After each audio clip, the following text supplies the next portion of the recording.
শিৱসাগৰৰ অৰ্জুনগুৰিৰ কণমানিৰ মহানুভৱতা বানপীড়িতৰ বাবে আগবঢ়ালে সাঁচতীয়া ধন। হিমাশ্ৰী হিয়া কলিতা নামৰ কণমানিগৰাকীৰ মহানুভৱতা সপ্তমমান শ্ৰেণীত অধ্যয়নৰত হিমাশ্ৰী হিয়া কলিতা বিধায়ক অখিল গগৈক অৰ্পণ কৰিলে সাঁচতীয়া ধন। এয়া আমি আপোনালোকক দেখুৱাইছোঁ হিমাশ্ৰীয়ে আগবঢ়াইছে অখিল গগৈক সাঁচতীয়া ধনখিনি।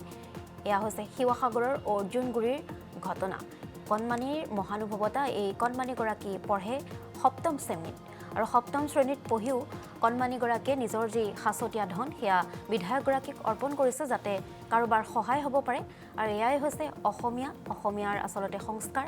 এগৰাকী কণমানিৰ মহানুভৱতা এতিয়া সকলোৰে হৃদয় চুই যোৱা পৰিলক্ষিত হৈছে। পানীৰ কাৰণে ক্ৰছ কৰিবৰ কাৰণে তোমাৰ নামটো কি? নমস্কাৰ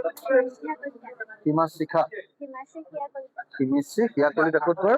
মোৰ মই আপোনালোকক জনাব খুজিছো, তুমি ধৰি দিয়া, আপোনালোকক জনাব খুজিছো যে আমাৰ শিৱসাগৰৰ অৰ্জুনগুৰিৰ এজনী কণমানি, কি নাম তোমাৰ? হিমা শিখা কলিতা। হিমাশ্ৰী হিয়া কলিতা, হিমাশ্ৰী হিয়া কলিতা অৰ্জুনগুৰিৰ তেওঁৰ গোটেই জীৱনৰ যিখিনি সাঁচনীয় টকা এইখিনি বানপানীৰ কাৰণে খৰচ কৰিবৰ কাৰণে আজি আমাৰ শিৱসাগৰৰ ৰাইজৰ কাৰণে দান কৰিছে।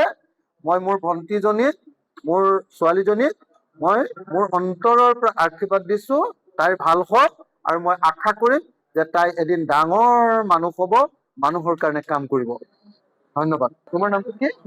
নমস্কাৰ মই নিউলো একাডেমিত পঢ়োঁ। মই এতিয়া ক্লাছ 7ত পঢ়ি আছোঁ।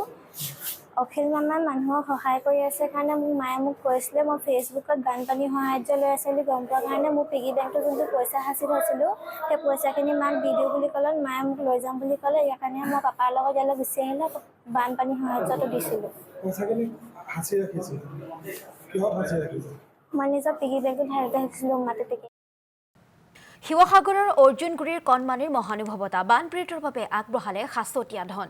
হিমাশ্ৰী হিয়া কলিতা নামৰ কণমানিগৰাকীৰ মহানুভৱতা সপ্তমমান শ্ৰেণীত অধ্যয়নৰত হিমাশ্ৰী হিয়া কলিতা বিধায়ক অখিল গগৈক অৰ্পণ কৰিলে সাঁচতীয়া ধন।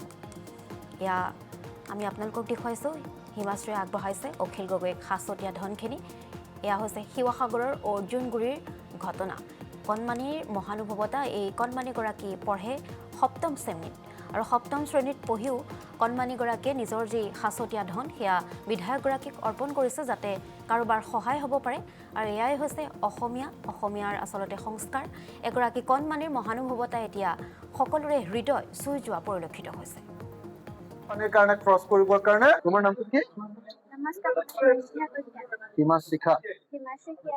হিমাশ্ৰী হিয়া কলিতা ক'ত ঘৰ?